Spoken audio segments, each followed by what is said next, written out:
الحمدللہ، اللہ تعالیٰ کا لاکھ لاکھ شکر ہے کہ مالک الملک نے اپنی یاد کی توفیق اور موقع عطا فرمایا۔ لاکھوں اور کروڑوں درود حضرت محمد مصطفیٰ صلی اللہ علیہ وآلہ وسلم پر، جن کے طفیل مالک الملک نے یہ مہربانی عطا فرمائی۔ سامعین کرام، اللہ تعالیٰ نے قرآن پاک میں ارشاد فرمایا، اعوذ باللہ من الشیطان الرجیم، بسم اللہ الرحمن الرحیم۔ یہ ایک امت تھی جو گزر گئی، اس کے لیے وہ ہے جو اس نے کمایا، اور تمہارے لیے وہ ہے جو تم نے کمایا، تم سے ان کے مال کے متعلق نہیں پوچھا جائے گا۔ اس سے پہلے یہ بات کئی بار اچھے طریقے سے واضح کی گئی ہے کہ مالک الملک جس نے ساری مخلوق پیدا فرمائی وہ رب العالمین ہے۔ وہ انسان کی ہر قسم کی ضرورت پوری فرماتا ہے۔ اس نے یہ ساری کائنات انسان کی ضرورت کے لیے پیدا فرمائی۔ انسان کی سب سے بڑی ضرورت ہدایت ہے۔ اگر ہدایت نہ ہو تو انسان نہ زندگی کا دنیاوی سفر طے کر سکتا ہے اور نہ روحانی سفر طے کر سکتا ہے، نہ یہ معلوم کر سکتا ہے کہ وہ کون ہے، نہ یہ معلوم کر سکتا ہے کہ جس چیز کے لیے بنایا گیا ہے وہ اسے کس طرح حاصل کر سکتا ہے، نہ یہ معلوم کر سکتا ہے کہ اسے کس نے بنایا ہے، اس کے کیا حقوق ہیں، اور نہ یہ معلوم کر سکتا ہے کہ اللہ تعالیٰ کے ساتھ لو لگانے کے کیا فائدے ہیں۔ ایسا انسان جو اس ہدایت کے بغیر ہو، اس میں اور جانوروں میں کوئی فرق نہیں۔ اللہ تعالیٰ نے اپنی مخلوق کی اس ضرورت کو پورا کرنے کے لیے کم و بیش 1,24,000 پیغمبر بھیجے۔ وہ وقتاً فوقتاً اللہ تعالیٰ کے حکم سے آ کر انسانوں کو ہدایت کا سبق دیتے رہے اور اپنے مالک کی طرف متوجہ کرتے رہے۔ سارے رسولوں کی جماعت ایک ہی تعلیم دیتی رہی، آدم سے لے کر نبی پاک صلی اللہ علیہ وآلہ وسلم تک، کہ لا الہ الا اللہ، اللہ کے سوا کوئی معبود نہیں۔ یہی وہ تعلیم ہے جسے آدم صفی اللہ لائے، یہی وہ تعلیم ہے جسے نوح نجی اللہ لائے، یہی وہ تعلیم ہے جو اسے موسیٰ کلیم اللہ لائے، یہی وہ تعلیم ہے جسے داؤد خلیفۃ اللہ لائے، یہی وہ تعلیم ہے جسے عیسیٰ روح اللہ لائے، یہی وہ تعلیم ہے جسے حضرت محمد رسول اللہ صلی اللہ علیہ وآلہ وسلم لائے۔ نبی پاک صلی اللہ علیہ وآلہ وسلم جب تشریف لائے تو اس وقت جو مخلوق تھی وہ سب حضرت ابراہیم خلیل اللہ کی اولاد سے تھی۔ اس میں سے اکثر لوگ اس شہر مکہ معظمہ میں آباد تھے کہ جن کی آبادی کے لیے،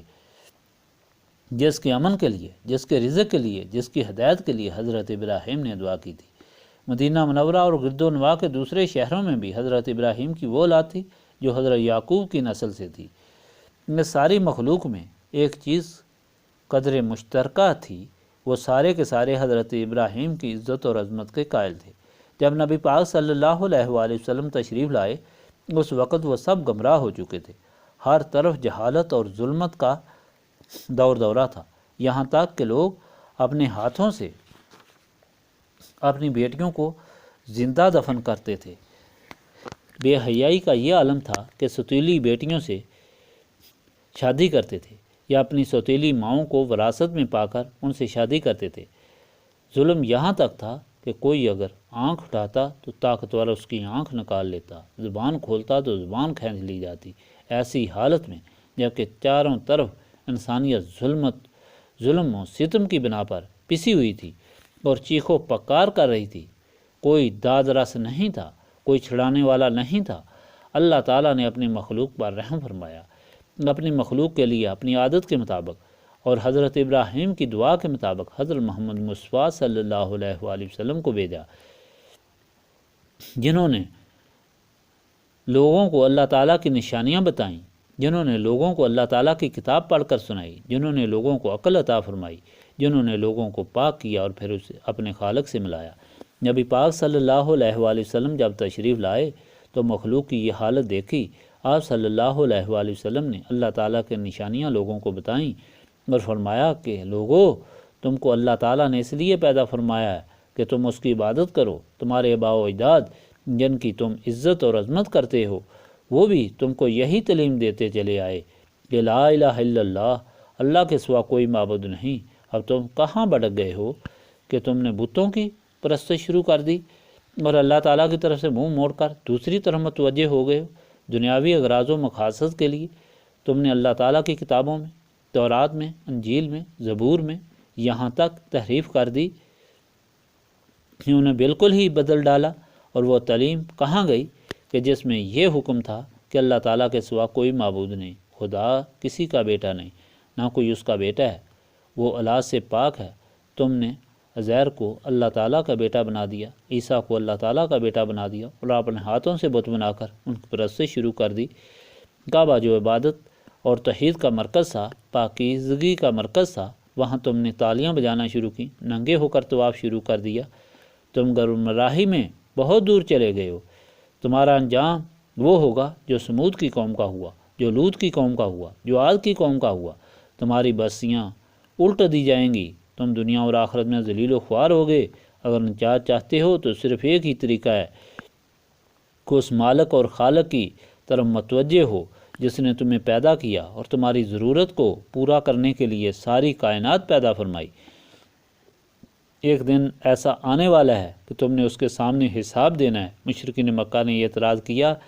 کہ آپ صلی اللہ علیہ وآلہ وسلم تو ہماری طرح انسان ہیں، آپ صلی اللہ علیہ وآلہ وسلم کس طرح اللہ تعالیٰ کے رسول ہو سکتے ہیں؟ اگر اللہ تعالیٰ نے رسول ہی بھیجنا تھا تو کسی فرشتے کو بھیجتا۔ آپ صلی اللہ علیہ وآلہ وسلم ہماری طرح کھاتے پیتے، ہماری طرح بازاروں میں پھرتے ہیں۔ اللہ تعالیٰ کی طرف سے حکم آیا، ان کو بتا دو اگر فرشتہ بھی آتا تو انسان کی شکل میں ہی آتا۔ ان کی کیا ضرورت تھی کہ فرشتے کی شکل دیکھ سکتے یا اس کی گفتگو سن سکتے، یا پھر یہ اعتراض کرتے کہ فرشتہ ہر چیز سے معصوم ہے، اس لیے وہ اللہ تعالیٰ کی عبادت کی تعلیم دے رہا ہے۔ ہم معذور ہیں، ہم انسان ہیں، ہمارے ساتھ بہت سے لوازمات اور واردات ہیں۔ اگر خدا کلام کرتا تو یہ کون ہے جو اس کی آواز سن کر موجود رہتے؟ اس لیے انسان نے ہی آنا تھا، ان ہی میں سے آنا تھا، اور آخر ان کو ہدایت دینی تھی۔ آپ صلی اللہ علیہ وآلہ وسلم ان کو بتا دیں کہ آپ صلی اللہ علیہ وآلہ وسلم ان کی طرح بشر نہیں، آپ صلی اللہ علیہ وآلہ وسلم تو سارے رسولوں کے سردار ہیں۔ پہلے جو رسول آئے وہ بھی ان کی طرح بشر نہیں تھے۔ انسانوں کی کیا مجال تھی کہ مردوں کو زندہ کر دیتے جس طرح عیسیٰ کرتے تھے؟ ان کی کیا طاقت تھی کہ کوڑے کے بیماروں کو تندرست کر دیتے جس طرح عیسیٰ نے کیا؟ ان کی کیا مجال تھی یہ مٹی سے پرندہ بنا کر اڑا دیتے جس طرح عیسیٰ نے اڑا دیا؟ ان کی کیا طاقت تھی کہ لکڑی کو ہاتھ لگا کر فرعون جیسے بادشاہ، اس کی ساری سپاہ، اراکین سلطنت کو لرزاب اندام کر دیتے جس طرح حضرت موسیٰ نے کیا؟ یہ ساری طاقتیں میں نے اپنے رسولوں کو عطا فرمائی ہیں، وہ عام بشر نہیں ہیں۔ یہ امتیازی طاقت ہے جو میں نے اپنے رسولوں کو دیتا ہوں، جس کے بل بوتے پر وہ ساری دنیا سے، بادشاہوں سے اور ان کی سپاہ سے ٹکر لیتے ہیں۔ کوئی چیز ان کا مقابلہ نہیں کر سکتی، جو مقابلہ کرتی ہے وہ خس و خشاک کی طرح بہہ جاتی ہے۔ وہ طاقتیں جو میں نے سب رسولوں کو دیں وہ ساری کی ساری میں نے آپ صلی اللہ علیہ وآلہ وسلم کو عطا فرمائیں۔ نبی پاک صلی اللہ علیہ وآلہ وسلم نے یہ نشانیاں دکھائیں۔ آپ صلی اللہ علیہ وآلہ وسلم نے چاند کو 2 ٹکڑے کر دیا، سورج کی گردش کو روک دیا، انگلیوں سے پانی کی نہریں جاری کر دیں، اور جو فرمایا اس کو پورا کر کے دکھایا۔ مشرق اور مغرب کی خبریں دیں، آسمانوں اور زمین کی خبریں دیں، سمندر کی تہہ کی خبریں دیں، اور یہ ثابت کر دیا کہ نبی پاک صلی اللہ علیہ وآلہ وسلم اللہ تعالیٰ کے رسول ہیں۔ پھر اگر نبی پاک صلی اللہ علیہ وآلہ وسلم اللہ تعالیٰ کے رسول ہیں تو لازماً جو کتاب نبی پاک صلی اللہ علیہ وآلہ وسلم لائے ہیں وہ اللہ تعالیٰ کی کتاب ہے۔ لیکن قرآن مجید کا معجزہ بھی اللہ تعالیٰ نے نبی پاک صلی اللہ علیہ وآلہ وسلم ہی کے ذریعے عطا فرمایا۔ اللہ تعالیٰ نے آپ صلی اللہ علیہ وآلہ وسلم کو فرمایا اگر یہ اس کتاب کو من گھڑت یا کہانی سمجھتے ہیں، یہ کہتے ہیں، تو ان کو کہیں کہ یہ بھی ان کے سارے مددگار بھی اکٹھے ہو کر اس قسم کی ایک آیت بنا کر لے آئیں۔ کوئی شخص نہ یہ چیلنج قبول کر سکا اور نہ اس چیلنج پر پورا اتر سکا۔ ان کے بڑے بڑے علماء آئے، کلام سنا اور آخر عاجز ہو گئے۔ انہوں نے اقرار کرنا پڑا کہ یہ کتاب اللہ تعالیٰ کا کلام ہے، کسی انسان کا کلام نہیں۔ اس کتاب کو نبی پاک صلی اللہ علیہ وآلہ وسلم نے اللہ تعالیٰ کی نشانیاں بتا کر ثابت کر دیا کہ یہ اللہ تعالیٰ کی کتاب ہے۔ اس کتاب نے پھر بتایا کہ یہ وہ تعلیم ہے جو اللہ تعالیٰ نے تمہارے لیے بھیجی ہے، وہ کتاب ہے جس میں تمام انبیاء کی تعلیمات کو رکھا گیا ہے، تمام قوانین کو رکھا گیا ہے، اور اس میں انبیاء کی تاریخ بھی بتائی گئی ہے۔ اللہ تعالیٰ نے جو انبیاء کی تاریخ کا ایک بڑا حصہ اپنے کلام پاک میں رکھا ہے وہ اس لیے رکھا ہے کہ مخلوق خدا اس سے عبرت حاصل کرے۔ اللہ تعالیٰ ترغیب اور ترغیب کے ذریعے مخلوق کو اپنے راستے پر بلاتا ہے اور فرماتا ہے کہ جنہوں نے اللہ تعالیٰ کی غلامی اور تابع داری کی ان کا انجام دونوں جہانوں میں اعلیٰ و رفع ہے، جنہوں نے اللہ تعالیٰ کی نافرمانی کی وہ دونوں جہانوں میں ذلیل و خوار ہوئے۔ رشد و ہدایت کی اس تابناک تاریخ میں سب سے زیادہ جگمگاتی ہوئی تاریخ حضرت ابراہیم کی ہے۔ اللہ تعالیٰ نے اس تاریخ پر زور دے کر مشرکین مکہ کے لیے بھی اور یہود و نصارہ کے لیے بھی ہدایت کا آسمان فرمایا۔ دوسری یہ بات تھی کہ وہ سارے آپ کی اولاد میں سے تھے اور آپ کی عظمت کے قائل بھی تھے۔ نبی پاک صلی اللہ علیہ وآلہ وسلم نے حضرت ابراہیم کی پوری تاریخ قرآن پاک کے ذریعے ان کو سنائی اور پھر یہ بھی بتایا کہ وہ کیا تعلیم تھی جو وہ دے کر گئے۔ پھر نبی پاک صلی اللہ علیہ وآلہ وسلم نے یہ بھی بتایا کہ دیکھو تم جو مشرکین مکہ ہو، ابراہیم کی اولاد ہو کر ابراہیم کی نافرمانی کرتے ہو اور اس قدر نافرمانی کرتے ہو کہ حضرت ابراہیم کے تعمیر کردہ اللہ تعالیٰ کے گھر میں تم نے 360 بت لا کر رکھ دیے۔ یہ سب کچھ سننے اور سب کچھ سمجھنے کے باوجود جو لوگ نسبت رسولی صلی اللہ علیہ وآلہ وسلم میں منسلک نہ ہوئے، جنہوں نے حضور پاک صلی اللہ علیہ وآلہ وسلم کی غلامی اختیار نہ کی، وہ ہدایت حاصل نہ کر سکے۔ اس طرح وہ دونوں جہانوں میں خوار ہوئے۔ ہدایت کا راستہ اختیار کرنے کے بجائے انہوں نے نبی پاک صلی اللہ علیہ وآلہ وسلم کو ہر طرح کی اذیتیں اور تکلیفیں دیں۔ نتیجتاً حضور پاک صلی اللہ علیہ وآلہ وسلم یہ شہر چھوڑ کر 360 میل دور جا کر مدینہ منورہ میں آباد ہو گئے۔ وہاں پہنچ کر یہود کو خطاب کر کے یہ تعلیم دی اور انہیں بھی بتایا کہ تم اپنی کتاب تورات اٹھا کر دیکھو کہ اس میں کیا لکھا ہوا ہے، تم وہ ساری نشانیاں مجھ میں موجود پاؤ گے جو اس میں نبی آخر الزمان صلی اللہ علیہ وآلہ وسلم کے بارے میں بیان کی گئی ہیں۔ اب میں تم کو جو ہدایت دیتا ہوں اس کو قبول کرو تو تم صحیح اور سیدھے راستے پر آ جاؤ گے۔ جو ان میں سے خوش قسمت تھے جس طرح کہ عبداللہ بن سلام اور سلمہ وغیرہ، وہ تو مسلمان ہو گئے، لیکن جن کی قسمت میں نیک بختی نہ تھی وہ نسبت رسولی صلی اللہ علیہ وآلہ وسلم سے محروم رہے۔ تاریخ بتا رہی ہے پھر ان کا انجام یہ ہوا کہ یا تو وہ تہ و تیگ ہوئے یا ملک بدر ہوئے اور ذلیل و خوار ہوئے۔ نبی پاک صلی اللہ علیہ وآلہ وسلم نے یہود کو جب یہ تعلیم دی تو انہوں نے اعتراض کیے۔ آپ صلی اللہ علیہ وآلہ وسلم نے ان کے جواب عطا فرمائے تو وہ لاجواب ہو گئے۔ آخر انہوں نے یہ کہہ دیا کہ ہمیں تو یعقوب جس کی ہم اولاد ہیں یہ وصیت کر کے گئے ہیں کہ ہم نے اسی دین پر قائم رہنا ہے اور اس کو نہیں چھوڑنا، اس لیے ہم اسلام قبول نہیں کرتے۔ نبی پاک صلی اللہ علیہ وآلہ وسلم نے بتایا کہ ابراہیم کے بیٹوں اسحاق اور اسماعیل اور پوتے یعقوب نے یہ تعلیم نہیں دی جو تم کہہ رہے ہو، یہ تم نے تحریف کی ہے۔ تم دیکھو کہ انہوں نے یہ تعلیم دی تھی کہ اللہ تعالیٰ کے سوا کسی کی عبادت نہ کرنا، وہ وحدہ لا شریک ہے۔ انہوں نے مرتے وقت بھی بار بار تم کو یہ ہدایت دی تھی۔ پھر جب ان کے پاس کوئی جواب نہ رہا تو انہوں نے کہا کہ اچھا آخر ہم اولاد تو انبیاء کی ہیں، اگر ہم سے غلطی بھی ہو گئی، اگر ہم گمراہ بھی ہو گئے تو وہ ہمیں نجات دلوائیں گے، وہ ہمیں دوزخ سے نکلوا لیں گے یا وہ ہمیں دوزخ میں جانے ہی نہیں دیں گے۔ تو ان کے اس جواب پر اللہ تعالیٰ نے یہ جواب عطا فرمایا، وہ تو ایک قوم تھی جو گزر چکی، ان کے لیے وہ ہے جو انہوں نے کمایا اور تمہارے لیے وہ ہے جو تم نے کمایا۔ بے شک تمہارے آباء و اجداد انبیاء تھے، نیک تھے، انہوں نے اچھے اعمال کیے تو ان کو اللہ تعالیٰ نے اعلیٰ درجات عطا فرمائے، لیکن جو کچھ تم کرو گے اس کا تم کو حساب دینا پڑے گا اور اس کی سزا یا جزا تم کو ملے گی۔ اگر تم اچھے اعمال کرو گے تو تم پر مہربانی ہوگی اور تم برے اعمال کرو گے تو اس کی تم کو سزا ہوگی۔ جو گزر چکے ہیں ان کے مال کے متعلق تم سے نہیں پوچھا جائے گا، تم سے اگر پوچھا جائے گا تو تمہارے اعمال کے متعلق پوچھا جائے گا۔ اس لیے تم ان انبیاء کے متعلق یہ کیسے کہہ سکتے ہو کہ یہ تمہیں نجات دلائیں گے یا چھڑائیں گے، جبکہ تم ان کی تعلیم کو ہی نہیں مانتے۔ انہوں نے تو یہ تعلیم دی کہ لا الہ الا اللہ، وہ تم انسانوں کو بھی اللہ تعالیٰ کے بیٹے بناتے ہو، بتوں کو بھی معبود بناتے ہو، تم بالکل ان کے مخالف راستے پر چل رہے ہو۔ اس کی انہوں نے تمہیں بار بار تاکید اور وصیت کی،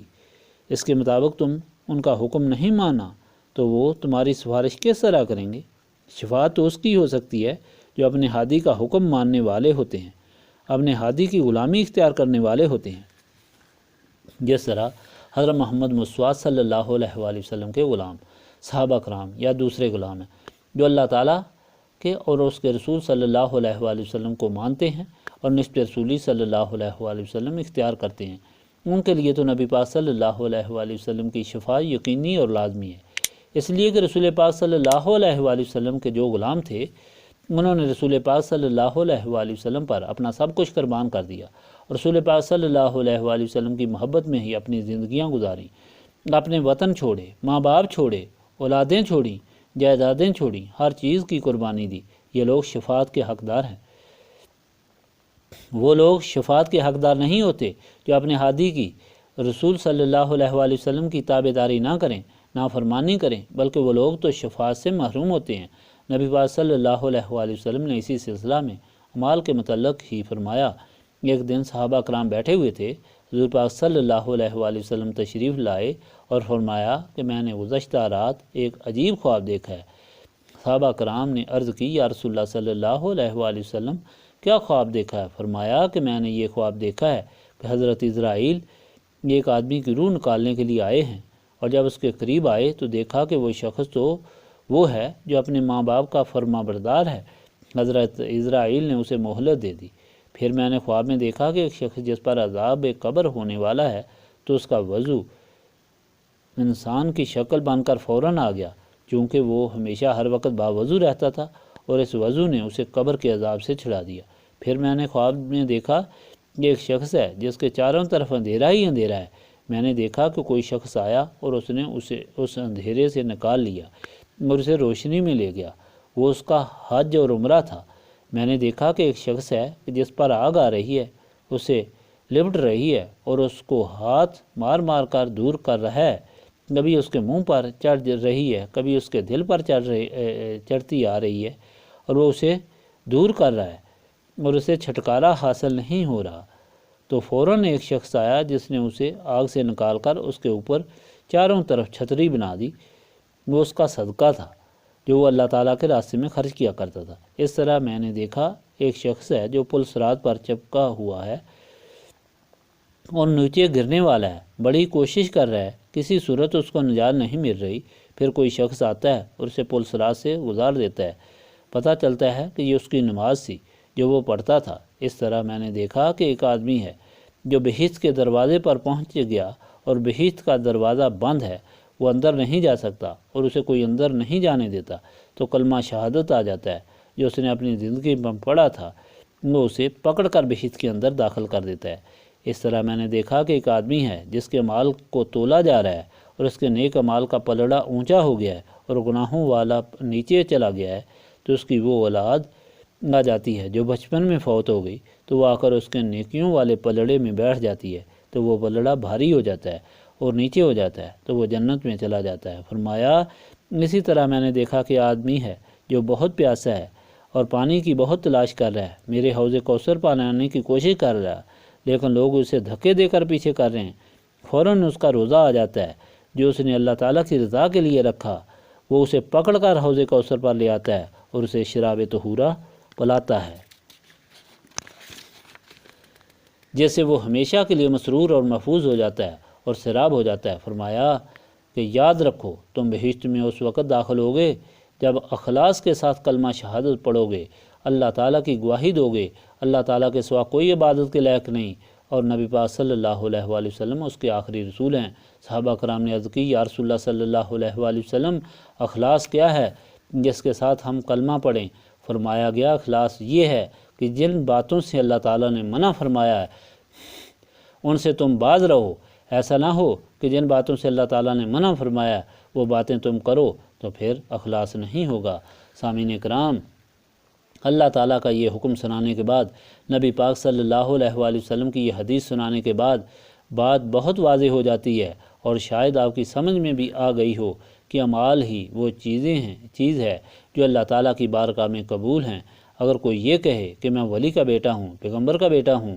لیکن عمل وہ کرے جو نبی اور ولی نے منع کیے ہوں، تو اس کے لیے نبی یا ولی کے عمل مفید ثابت نہیں ہو سکتے۔ یہ عمل انسان کس طرح کر سکتا ہے؟ انسان کس طرح خود پر پابندی رکھ سکتا ہے کہ ساری دنیا تو کھا پی رہی ہو، اسے بھوک بھی لگی ہو، کوئی دیکھ بھی نہیں رہا، سامنے پانی بھی پڑا ہے اور کھانا بھی پڑا ہے، لیکن وہ نہ پانی پیتا ہے اور نہ کھانا کھاتا ہے، اس لیے کہ اللہ تعالیٰ نے اسے منع کیا ہے۔ اس نے روزہ رکھا ہوا ہے، سارے لوگ سوئے ہوئے ہیں، نیند نے غلبہ کیا ہوا ہے، انسان اپنے بستر کو پھینک دیتا ہے، نیند کی پرواہ نہیں کرتا، اگر اللہ تعالیٰ کی بارگاہ میں نماز کے لیے کھڑا ہو جاتا ہے وہ کس طرح یہ طاقت لا سکتا ہے؟ اسی طرح سارے لوگ اپنی اولادوں کے لیے جمع کرتے ہیں، ان کے مستقبل کے لیے سوچتے ہیں، کس طرح انسان یہ کر سکتا ہے کہ اپنا پیٹ بھی کاٹ کر، اولاد کا پیٹ بھی کاٹ کر اللہ تعالیٰ کے راستے میں خرچ کرے؟ یہ اعمال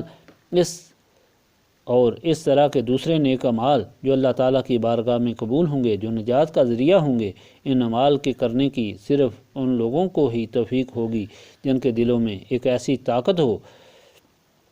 جو شیطان سے مقابلہ کر کے اسے مغلوب کر دیتی ہے، کیونکہ شیطان ہی ایک ایسی چیز ہے جو ان دنیاوی خواہشات اور برے مال کو اتنا خوبصورت بنا کر انسان کو دکھاتا ہے کہ انسان ان پر فریضتاً ہو جاتا ہے، آخرت کو بھول جاتا ہے، احکام الہی کو بھول جاتا ہے اور اپنی زندگی ان خواہشات کے لیے غرق کر دیتا ہے، انہی میں مصروف رہتا ہے، اور وہ یہ سمجھتا ہے کہ میں نے بہت کمایا۔ لیکن اگر انسان کے اندر ایسی طاقت موجود ہو کہ ان خواہشات پر وہ غلبہ حاصل کر لے، اور وہ غلبہ اس طریقے پر حاصل کرے کہ ان کے سامنے شیطان کی طرف سے جو دل و دماغ پر پردہ ہوتا ہے، جس کی وجہ سے وہ دنیاوی خواہشات کی حقیقت کو نہیں سمجھ سکتا، وہ پردہ ہٹ جائے، ایسی روشنی اس کے دل میں آ جائے کہ معلوم ہو جائے کہ یہ فضول چیزیں ہیں، یہ فنا پذیر چیزیں ہیں، یہ صرف دھوکہ ہے، ان میں تو کچھ نہیں، ان کا نعم البدل اللہ تعالیٰ کی رضا ہے، اللہ تعالیٰ کی غلامی ہے، اس کے حکم کے مطابق زندگی گزارنا سب سے اچھی چیز ہے، اس کے لیے ہی کوشش کرنی چاہیے، ان دنیاوی چیزوں کی طرف توجہ نہیں دینی چاہیے۔ وہ روشنی اور طاقت نسبت رسولی صلی اللہ علیہ وآلہ وسلم ہے۔ جب انسان نسبت رسولی صلی اللہ علیہ وآلہ وسلم حاصل کرتا ہے، نبی پاک صلی اللہ علیہ وآلہ وسلم سے ایسی محبت قائم کر لیتا ہے کہ اس کے سینے میں حضور پاک صلی اللہ علیہ وآلہ وسلم کے محبت کے علاوہ اور کوئی محبت نہیں رہتی، تو اسے نبی پاک صلی اللہ علیہ وآلہ وسلم کے سینے کی وہ روشنی حاصل ہو جاتی ہے جس سے اس کے دل و دماغ روشن ہو جاتے ہیں۔ اس روشنی سے اس پر ہر چیز کی حقیقت واضح ہو جاتی ہے، اس کے سامنے دنیا کی کوئی قیمت نہیں رہتی، اگر قیمت رہتی ہے تو اللہ تعالیٰ اور رسول اللہ صلی اللہ علیہ وآلہ وسلم کی محبت اور آخرت کی قیمت رہتی ہے۔ معلوم یہ ہوا کہ نسبت رسولی صلی اللہ علیہ وآلہ وسلم ہی وہ چیز ہے جو دونوں جہانوں میں نجات کا سبب اور اللہ تعالیٰ سے محبت کا ذریعہ ہوتی ہے، اور نسبت رسولی صلی اللہ علیہ وآلہ وسلم حاصل کرنے کے لیے سینوں کی صفائی کی ضرورت ہے، اور سینے صاف اللہ تعالیٰ کی یاد سے ہوتے ہیں، اور یہی اس محفل کی غرض و غایت ہے کہ جو لوگ اللہ تعالیٰ اور رسول پاک صلی اللہ علیہ وآلہ وسلم کی محبت چاہتے ہیں، دونوں جہانوں کے غموں سے نجات چاہتے ہیں، دونوں جہانوں کی خوشیاں چاہتے ہیں، ان کے لیے یہ دعا تجویز کی گئی ہے کہ وہ سارے مل کر یہاں بیٹھیں اور اللہ تعالیٰ کی یاد اس کثرت سے کریں کہ شیطان اور نفس کی وجہ سے جو سیاہی دل میں آ چکی ہے وہ دور ہو جائے، سینے صاف ہو جائیں، اور نسبت رسولی صلی اللہ علیہ وآلہ وسلم حاصل ہو جائے، اور اس طرح وہ یہاں سے کامیاب اور کامران ہو کر لوٹیں۔ اللہم صلی علی سیدنا محمد وعلی آلہ وصحابہ صلاۃ تکون لنا امانا من کل خوف، لا الہ الا انت سبحانک انی کنت من الظالمین، استغفر اللہ العظیم الذی لا الہ الا هو الحی القیوم واتوب الیہ، استغفر اللہ العظیم الذی لا الہ الا هو الحی القیوم واتوب الیہ، استغفر اللہ العظیم الذی لا الہ الا هو الحی القیوم واتوب الیہ، ربنا تقبل منا انک انت السمیع العلیم وتب علینا انک انت التواب الرحیم۔